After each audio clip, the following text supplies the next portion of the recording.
आज हम सुनेंगे बृहस्पतिवार व्रत कथा।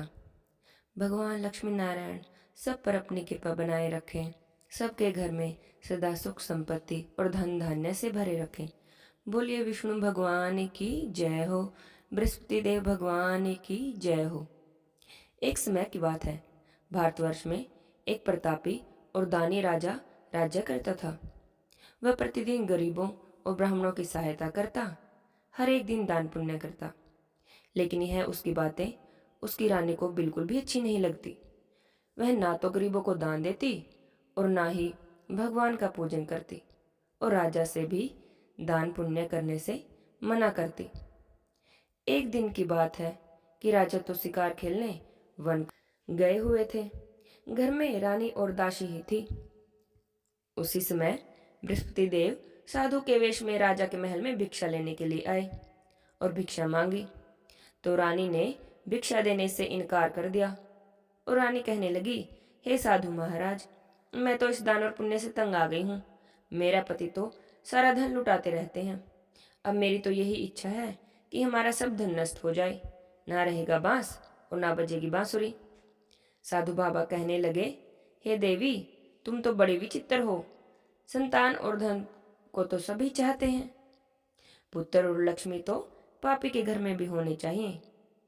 यदि तुम्हारे पास धन अधिक है तो तुम भूखे मनुष्य को भोजन करवाओ, प्यासों के लिए प्याऊ लगवाओ और मुसाफिरों के लिए धर्मशाला खुलवाओ, निर्धनों की कन्याओं का विवाह करवाओ। और भी ऐसे कई काम हैं जिनके करने से तुम्हारा यश लोक और परलोक में फैलेगा। लेकिन रानी पर तो इन बातों का कोई भी प्रभाव नहीं पड़ा। वह कहने लगी, महाराज, आप मुझे मत समझाइए। मुझे ऐसे धन की कोई आवश्यकता नहीं, मैं जिसे हर किसी को बांटती फिरूं। फिर तब साधु बाबा कहने लगे कि यदि तुम्हारी ऐसी ही इच्छा है तो ऐसा ही होगा। जैसा जैसा मैं कहता हूं तुम वैसा ही करना। बृहस्पतिवार के दिन घर को लीपना, अपने सिर को धोकर स्नान करना, पट्टी चढ़ाकर कपड़े धोना, और ऐसा करने से तुम्हारा सारा धन नष्ट हो जाएगा। इतना कहकर साधु बाबा वहां से चले गए। साधु के कहे अनुसार रानी ने अभी बस 3 बृहस्पतिवार ही ऐसा किया था कि उसका सारा धन नष्ट हो गया। अब तो भोजन के लिए भी राजा का परिवार तरसने लगा। एक दिन राजा अपनी रानी से बोला, तुम यहीं पर रहो, मैं दूसरे देश को जाता हूँ, क्योंकि यहाँ पर तो सभी लोग मुझे जानते हैं, इसलिए मैं कोई छोटा काम भी नहीं कर सकता। देश चोरी तो प्रदेश पीक के बराबर होती है। और ऐसा कहकर राजा प्रदेश को चला गया। वहां पर जाकर राजा जंगल में लकड़ियां काट कर लाता और शहर में बेचता। इसी तरह से अपना जीवन बिताने लगा। इधर राजा के प्रदेश जाते ही रानी और दासी भी बहुत दुखी रहने लगी। एक बार रानी और दासी को 7 दिनों तक बिना भोजन के रहना पड़ा।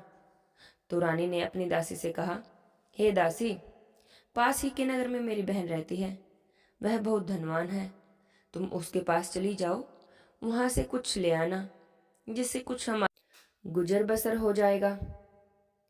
दासी रानी की बहन के पास चली गई। उस दिन गुरुवार का दिन था। रानी की बहन उस समय बृहस्पतिवार व्रती कथा सुन रही थी। दासी ने रानी की बहन को अपनी रानी का संदेश बता दिया, लेकिन रानी की बड़ी बहन ने तो कोई उत्तर नहीं दिया। जब दासी को रानी की बहन से कोई उत्तर नहीं मिला तो वह बहुत दुखी हो गई। उसे क्रोध भी आया और वह वापस चली आई। दासी ने वापस आकर रानी को सारी बात बता दी और कहने लगी कि रानी, आपकी बहन तो बहुत घमंडी है, वह तो छोटे मनुष्यों से बात भी नहीं करती। उधर रानी की बहन ने सोचा कि मेरी बहन की दासी आई थी, पर मैं उससे बोली भी नहीं, इससे वह बहुत दुखी हुई होगी। यह सोचकर कथा को सुनकर पूजन समाप्त करके वह अपनी बहन के घर आई और कहने लगी कि हे बहन, आज बृहस्पतिवार का दिन है, मैं बृहस्पतिवार का व्रत कर रही थी। तुम्हारी दासी मेरे घर पर आई, पर जब तक कथा होती है तब तक न तो उठते हैं और न ही बोलते हैं, इसलिए मैं न बोली। दासी, तुम कहो, तुम क्यों गई थी? तब रानी कहने लगी, बहन, तुमसे क्या छुपाऊं, हमारे घर में तो खाने तक को अनाज नहीं था। ऐसा कहते कहते रानी की आंखें भर आई। दासी समेत पिछले 7 दिनों से भूखे रहने की सारी बातें रानी ने अपनी बहन को बता दी। अब रानी की बहन बोली, देखो बहन, भगवान बृहस्पति देव सभी की मनोकामना पूरी करते हैं। अंदर जाकर देखो, शायद तुम्हारे घर में भी अनाज रखा हो। पहले तो रानी को विश्वास नहीं हुआ, पर जब बहन बार बार कहने लगी तो उसने अपनी दासी को अंदर भेजा। दासी अंदर गई तो उसे अनाज से भरा हुआ एक घड़ा मिल गया। यह देखकर दासी को बड़ी हैरानी हुई। तब दासी रानी से कहने लगी, हे रानी, देखो, जब हमें भोजन नहीं मिलता तो हम रोज ही व्रत करते हैं। क्यों ना इनसे व्रत की कथा और विधि भी पूछ ली जाए। इससे हम भी बृहस्पतिवार का व्रत किया करेंगे। तब रानी ने अपनी बहन से बृहस्पतिवार के व्रत के बारे में पूछा। तब उसकी बहन कहने लगी, बृहस्पतिवार के व्रत में चने की दाल और मुनक्का से विष्णु भगवान का केले की जड़ में पूजन करें, दीपक जलाएं, व्रत कथा सुने और पीला भोजन करें। इससे बृहस्पति देव प्रसन्न होते हैं। व्रत और पूजा की सारी विधि बताकर रानी की बहन अपने घर चली गई। 7 दिन के बाद जब गुरुवार आया तो रानी और दासी दोनों ने व्रत रखा। गुड़शाला में जाकर चना और गुड़ ले आई। फिर उससे केले की जड़ में भगवान विष्णु का पूजन किया। अब पीला भोजन कहाँ से आए, यह सोचकर दोनों बड़ी दुखी थी। पर क्योंकि उन्होंने व्रत किया था, इसलिए बृहस्पति देव उनसे प्रसन्न थे। एक साधारण व्यक्ति का रूप धारण करके 2 थाली परोस कर पीला भोजन ले आए और दासी को भोजन दे दिया। भोजन पाकर दासी बहुत प्रसन्न हुई। फिर रानी के साथ मिलकर उसने भोजन किया। उसके बाद तो वे हर गुरुवार को व्रत और पूजन करने लगी। बृहस्पति भगवान की कृपा से उनके पास फिर से धन और संपत्ति आ गई और रानी पहले की तरह ही आलस्य करने लगी। तब दासी ने कहा, देखो रानी, तुम पहले भी इसी तरह आलस्य करती थी। तुम्हें धन रखने में कष्ट होता था, इसी कारण सारा धन नष्ट हो गया। अब भगवान बृहस्पति देव की कृपा से फिर से धन मिला है तो तुम फिर से आलस कर रही हो। रानी को समझाते हुए दासी ने कहा, बड़ी मुसीबतों के बाद हमने यह धन पाया है, इसलिए हमें दान पुण्य करना चाहिए। भूखे मनुष्यों को भोजन करवाओ, अपने धन को शुभ कार्यों में खर्च करो। इससे तुम्हारे कुल का यश बढ़ेगा, स्वर्ग की प्राप्ति होगी, पितृ प्रसन्न होंगे। दासी की बातें मानकर रानी ने अपना धन शुभ कार्यों में करना खर्च शुरू कर दिया। पूरे नगर में उसका यश फैलने लगा। इधर प्रदेश में राजा भी बहुत दुखी था। रोज लकड़ियां काट कर लाता, उन्हें बेचता, इससे अपना गुजारा करता था। एक दिन दुखी होकर जंगल में ही एक पेड़ के नीचे बैठ गया और अपनी दशा को याद करते हुए व्याकुल होकर रोने लगा। उस दिन बृहस्पतिवार का दिन था। तब उसने देखा कि एक निर्जन वन में एक साधु प्रकट हुए हैं। साधु के वेश में सम भगवान बृहस्पति देव हैं। वे लकड़हारे के सामने आकर बोले, हे लकड़हारे, इस सुनसान जंगल में तुम चिंता में क्यों बैठे हो? तब लकड़हारे ने अपने दोनों हाथ जोड़ लिए, प्रणाम किया और कहने लगे, महात्मा जी, आप तो अंतर्यामी हैं, सब कुछ जानने वाले हैं, मैं आपसे क्या कहूँ। इतना कहकर रोने लगे और साधु को अपनी सारी बातें बता दी। तब साधु बाबा ने कहा कि तुम्हारी पत्नी ने बृहस्पतिवार के दिन भगवान बृहस्पति का निरादर किया था, इसी कारण भगवान नाराज हो गए और तुम्हारी यह दशा हो गई। अब तुम चिंता मत करो और मेरे कहे अनुसार सभी कार्य करो और तुम्हारे सभी कष्ट दूर हो जाएंगे। भगवान तुम्हें पहले से भी अधिक संपत्ति देंगे। तुम बृहस्पतिवार का व्रत किया करो और बृहस्पतिवार के दिन कथा सुना करो। 2 पैसे के चना और मुनक्का लाकर उनका प्रसाद बनाओ। शुद्ध जल से लोटे में शक्कर मिलाकर अमृत तैयार करो। कथा के बाद अपने सारे परिवार और सुनने वाले प्रेमियों में अमृत और प्रसाद बांटकर आप भी ग्रहण करो। ऐसा करने से बृहस्पतिवार भगवान प्रसन्न होते हैं और तुम्हारी सभी मनोकामनाएं पूरी करेंगे।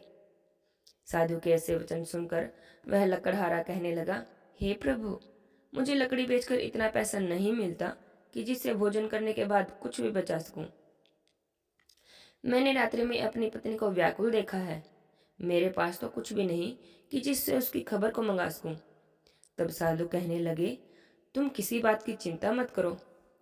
बृहस्पतिवार के दिन तुम रोजाना की तरह लकड़ियां लेकर शहर को जाओगे तो तुम्हें रोज से दुगना धन प्राप्त होगा। इससे तुम भली भांति भोजन कर लोगे और बृहस्पति देव की पूजा का सामान भी आ जाएगा। और मैं तुम्हें बृहस्पतिवार की कहानी सुना देता हूँ, जो इस प्रकार है। प्राचीन काल में एक ब्राह्मण था। वह बहुत निर्धन था। उसके कोई भी संतान नहीं थी। उसकी पत्नी बहुत मलिनता के साथ रहती थी। वह ना तो स्नान करती, ना किसी देवता का पूजन करती। इससे ब्राह्मण देवता बड़े दुखी थे। बेचारे कुछ कहते भी थे, लेकिन उसका परिणाम कुछ भी न निकलता। भगवान की कृपा से ब्राह्मण की स्त्री के एक कन्या रूपी रतन पैदा हुआ। वह कन्या बड़ी होने पर प्रातःकाल स्नान करती, भगवान विष्णु की पूजा करती और बृहस्पतिवार का व्रत करती। अपने पूजा पाठ को समाप्त करके विद्यालय जाती तो अपने मुट्ठी में जौ भर के लेके जाती, पाठशाला के मार्ग में डालती जाती और तब ये स्वर्ण के हो जाते और लौटते समय उनको बीन कर घर ले आती। एक दिन की बात है। वह बालिका सूप में जो कि सोने के थे उनको फटक फटक के साफ कर रही थी। उसकी माता ने देख लिया और कहने लगी कि बेटी, सोने के जौ फटकने के लिए तो सूप भी सोने का होना चाहिए। दूसरे दिन बृहस्पतिवार था और कन्या ने बृहस्पतिवार भगवान का व्रत रखा हुआ था। अब भगवान की कृपा से उसने बृहस्पतिदेव से प्रार्थना करते हुए कहा, हे प्रभु, मैंने आपकी पूजा सच्चे मन से की है, तो मेरे लिए सोने का सूप दे दो। बृहस्पतिवार देव ने उसकी प्रार्थना स्वीकार करने लगी कर ली और रोजाना की तरह ही वह कन्या जौ फैलाती हुई जाने लगी। जब लौटकर जौ बीन रही थी तो बृहस्पति देव की कृपा से सोने का सूप भी उसे मिल गया। वह उसे घर ले आई और उसमें जौ साफ करने लगी, परंतु उसकी माँ का तो वही ढंग रहा। एक दिन की बात है कि वह कन्या सोने के सूप में जौ साफ कर रही थी। उसी समय शहर का राजपुत्र वहां से होकर निकला। इस कन्या के रूप और कार्य को देखकर मोहित हो गया। अपने घर आकर भोजन और जल को त्याग कर उदास होकर लौट गया। राजा को जब इस बात का पता चला तो अपने प्रधानमंत्री के साथ उसके पास गए और कहने लगे, बेटा, तुम्हें किस बात का कष्ट है? क्या किसी ने तुम्हारा अपमान किया है या कोई और कारण है? कहो, मैं वही कार्य करूंगा जिसमें तुम्हें प्रसन्नता हो। अपने पिता की राजकुमार ने जब ऐसी बातें सुनी तो कहने लगा, पिताजी, मुझे आपकी कृपा से किसी बात का दुख नहीं है। किसी ने मेरा अपमान नहीं किया, परंतु मैं उस लड़की से विवाह करना चाहता हूँ जो सोने के सूप में जौ साफ कर रही थी। इतना सुनकर तो राजा भी आश्चर्य में पड़ गया और कहने लगा, बेटा, इस तरह की कन्या का पता तुम ही लगाओगे तो मैं उसके साथ तुम्हारा विवाह अवश्य ही करवा दूंगा। अब राजकुमार ने उस लड़की के घर का पता बताया तो मंत्री उस लड़की के घर गए और ब्राह्मण देवता को सारा हाल कह सुनाया। ब्राह्मण राजकुमार के साथ अपनी कन्या का विवाह करने के लिए तैयार हो गए। विधि विधान से ब्राह्मण की कन्या का विवाह राजकुमार से हो गया। कन्या के घर से जाते ही पहले की भांति ब्राह्मण देवता के घर में तो गरीबी का निवास हो गया। अब तो भोजन भी बड़ी मुश्किल से मिलता था। एक दिन दुखी होकर ब्राह्मण देवता अपनी पुत्री के पास गए। अब जब बेटी ने पिता को दुखी देखा तो अपनी माँ का हालचाल पूछा। तब ब्राह्मण देवता ने सभी हाल कह सुनाया। कन्या ने बहुत सा धन देकर अपने पिता को विदा कर दिया। इस तरह से ब्राह्मण का कुछ समय तो सुख से बीता, लेकिन कुछ दिन बाद फिर से वही हाल हो गया। ब्राह्मण फिर से अपनी कन्या के यहाँ गए और सारा हाल कह दिया तो लड़की कहने लगी, पिताजी, आप माता को यहीं ले आओ, मैं उन्हें सारी विधि बता दूंगी जिससे सारी गरीबी दूर हो जाएगी। ब्राह्मण देवता अपनी पत्नी को साथ लेकर पहुंचे तो बेटी अपनी माँ को समझाने लगी कि हे माता, हे माँ, तुम प्रातःकाल उठकर स्नान करके सबसे पहले विष्णु भगवान का पूजन किया करो, बृहस्पतिवार का व्रत किया करो, कथा पढ़ा करो तो तुम्हारी सारी दरिद्रता दूर हो जाएगी। पर उसकी माँ ने उसकी एक भी बात नहीं मानी। प्रातःकाल उठकर अपने बच्चों की झूठ को खा लिया। इससे उसकी पुत्री को तो बहुत गुस्सा आया और उसने रात को कोठरी से सभी सामान निकाला और अपनी माँ को उसमें बंद कर दिया। प्रातःकाल उसे निकाला, स्नान आदि करके पाठ करवाया तो उसकी माँ की बुद्धि भी ठीक हो गई। फिर वह भी प्रत्येक बृहस्पतिवार का व्रत करने लगी और विष्णु भगवान का पूजन करने लगी। इस व्रत के प्रभाव से उसके माता पिता बहुत ही धनवान और पुत्रवान हो गए। बृहस्पतिवार भगवान की कृपा से इस लोक में सभी सुखों को भोगकर स्वर्ग को प्राप्त हुए। बोलिए विष्णुदेव भगवान की जय हो। इस लकड़हारे की तरह ही भगवान बृहस्पतिदेव की कथा को सुनकर साधु बाबा वहां से अंतर्ध्यान हो गए। धीरे धीरे समय व्यतीत हुआ और बृहस्पतिवार का दिन आया। लकड़हारा जंगल से लकड़ी काटकर शहर में बेचने गया तो उसे उस दिन से अधिक पैसे मिले। राजा ने चना और गुड़ आदि लाकर गुरुवार का व्रत किया। उस दिन से उसके सारे दुख दूर हो गए। पर जब दोबारा बृहस्पतिवार का दिन आया तो वह व्रत करना भूल गया। इस कारण बृहस्पतिवार भगवान उससे नाराज हो गए। उस दिन नगर के राजा ने विशाल यज्ञ का आयोजन किया था और शहर में घोषणा करवा दी थी कि कोई भी मनुष्य अपने घर भोजन नहीं बनाएगा और ना ही आग जलाएगा और सभी जनता मेरे यहाँ भोजन करने आएगी। इस आज्ञा को जो कोई नहीं मानेगा उसे फांसी की सजा दी जाएगी। यह घोषणा सारे नगर में करवा दी गई। राजा की आज्ञा के अनुसार शहर के सभी लोग भोजन करने गए, लेकिन लकड़हारे को कुछ देर हो गई। इसलिए राजा उसे अपने साथ अपने घर ले गए और ले जाकर भोजन करा रहे थे तो राजा की दृष्टि उस खूंटी पर पड़ी जिस पर उसका हार लटका हुआ था। वह हार उसे वहां पर दिखाई नहीं दिया। तब रानी ने सोचा कि इस मनुष्य ने ही मेरा हार चुराया है और उसी समय सिपाही को बुलवाकर उसे कारागार में डलवा दिया गया। जब लकड़हारा कारागार में पड़ गया तब बहुत दुखी हो गया और सोचने लगा, न जाने कौन से पूर्व जन्म के कर्म से मुझे यह दुख प्राप्त हुआ है। और उन्हीं साधु को याद करने लगा जो उसे जंगल में मिले थे। उसी समय तत्काल बृहस्पति देव प्रकट हुए साधु के रूप में और उसकी दशा को देखकर कहने लगे, अरे मूर्ख, तूने बृहस्पति देव की कथा नहीं की, इसी कारण तुझे यह दुख प्राप्त हुआ है। अब तू चिंता मत कर, बृहस्पतिवार के दिन कारागार के दरवाजे पर तुझे 4 पैसे पड़े मिलेंगे। तू उनसे बृहस्पति देव की पूजा करना तो तेरे सारे दुख दूर हो जाएंगे। बृहस्पतिवार का दिन आने पर उसे 4 पैसे पड़े मिले। लकड़हारे ने कथा कही। उसी रात्रि को बृहस्पति देव ने उस नगर के राजा को स्वप्न में कहा, हे राजा, तुमने जिस आदमी को कारागार में बंद किया है वह निर्दोष है, वह राजा है, उसे छोड़ दो। रानी का हार उसी खूंटी पर लटका है। अगर तुम ऐसा नहीं करोगे तो मैं तुम्हारे सारे राज्य को नष्ट कर दूंगा। इस तरह की रात्रि का स्वप्न जब राजा ने सुबह उठा तो देखा कि हार तो खूंटी पर ही लटका हुआ है। तो राजा ने लकड़हारे को बुलाया और उससे क्षमा मांगी। लकड़हारे को योग्य सुंदर वस्त्र आभूषण देकर विदा कर दिया। पशुपति देव की आज्ञा से लकड़हारा अपने नगर को चल दिया। जब राजा अपने नगर के निकट पहुंचा तो उसे बड़ा आश्चर्य हुआ कि नगर में पहले से अधिक बाग, तालाब, कुएं, बहुत से धर्मशाला, मंदिर आदि बने हुए थे। राजा ने पूछा, ये किसका बाग और धर्मशाला है? तो नगर के सभी लोग कहने लगे कि तो सब रानी और दासी के ही कार्य हैं। अब राजा को तो बहुत आश्चर्य हुआ और गुस्सा भी आया।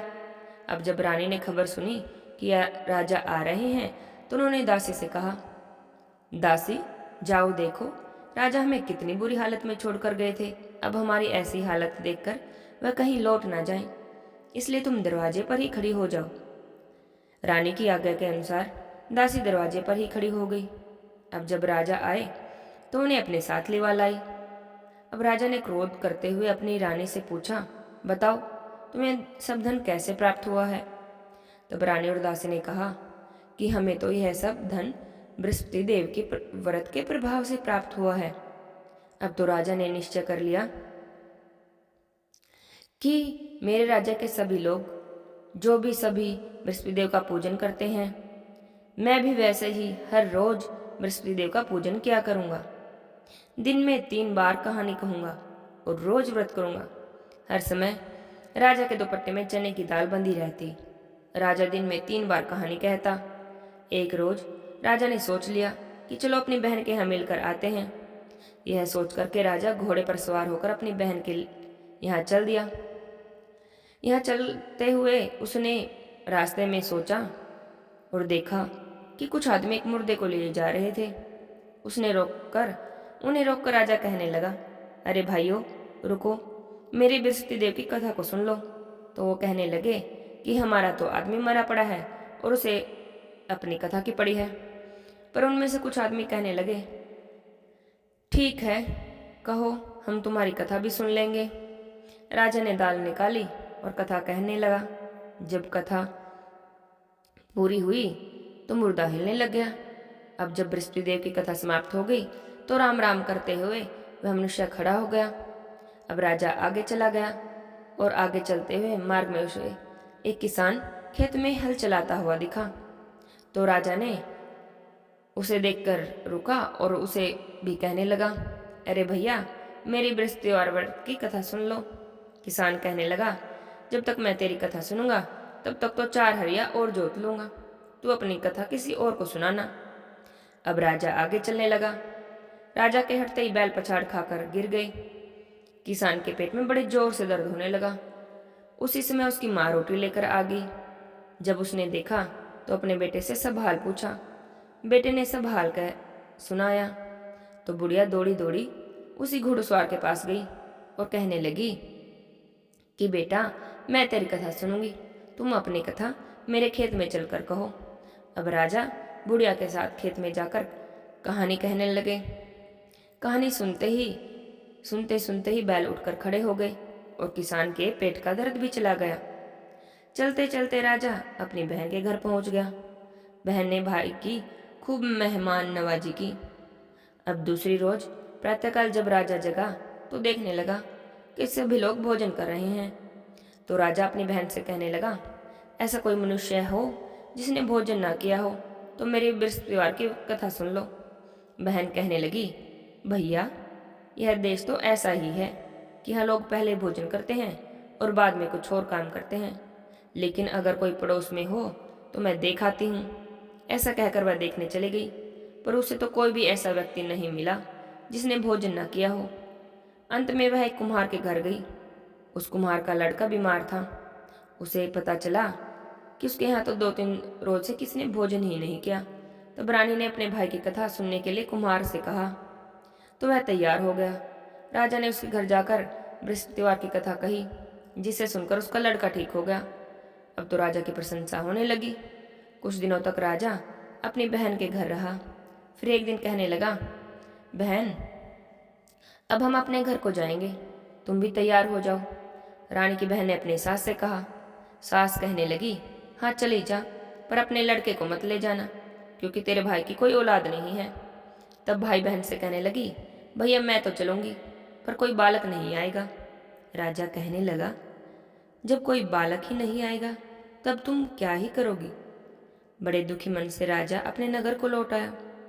राजा ने अपनी रानी से कहा कि हम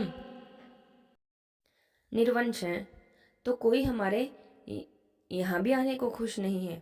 हमारा तो मुख देखने का भी धर्म नहीं रहा और कुछ भी भोजन नहीं किया और उदास होकर लेट गया।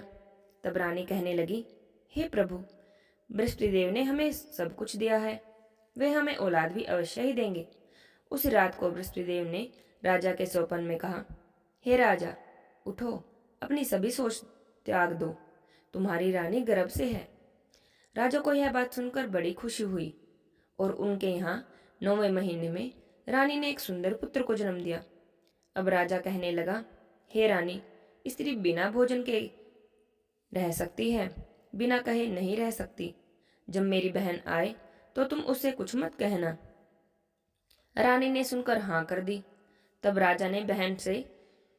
जब राजा की बहन ने शुभ समाचार सुना तो वह बहुत खुशी हुई और बधाई लेकर अपने भाई के घर आई। तब कहने लगी, घोड़ा चढ़कर तो नहीं आई, कथा चढ़ी आई हो। राजा की बहन बोली, भाभी, मैं ऐसे ना कहती तो तुम्हें औलाद कैसे मिलती। बृहस्पति देव ऐसे ही हैं, जैसे जिसकी मनोकामना होती है सभी पूर्ण करते हैं। जो सद्भावना से बृहस्पतिवार का व्रत करते हैं, बृहस्पतिवार की कथा को पढ़ते हैं, यह सुनते हैं और दूसरों को सुनाते हैं। बृहस्पति देव उनकी सभी मनोकामनाओं को पूरी करते हैं। भगवान बृहस्पति देव उनकी सदैव रक्षा करते हैं। संसार में जो भी मनुष्य सद्भावना से भगवान जी का पूजन और व्रत करते हैं, सच्चे मन से उनकी भक्ति करते हैं, तो उनकी सभी मनोकामनाएं पूरी होती हैं।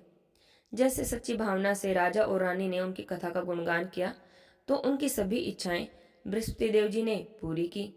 इसलिए कथा सुनने के बाद प्रसाद लेकर जाना चाहिए और हृदय में उनका मनन करते हुए जयकारा बोलना चाहिए। बोलिए बृहस्पति देव भगवान की जय हो, विष्णुदेव भगवान की जय हो। बृहस्पति देव भगवान की आरती।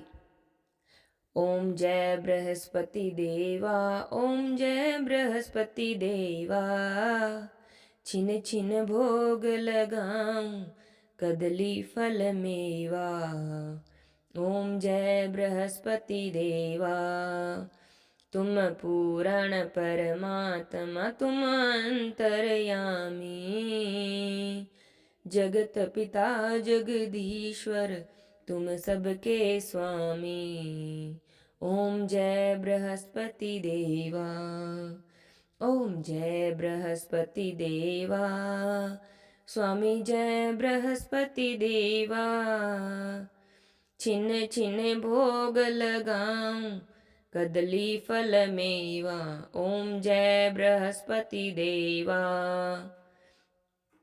चरणामृत निज निर्मल सब पातक हरता, सकल मनोरथ दायक कृपा करो भरता।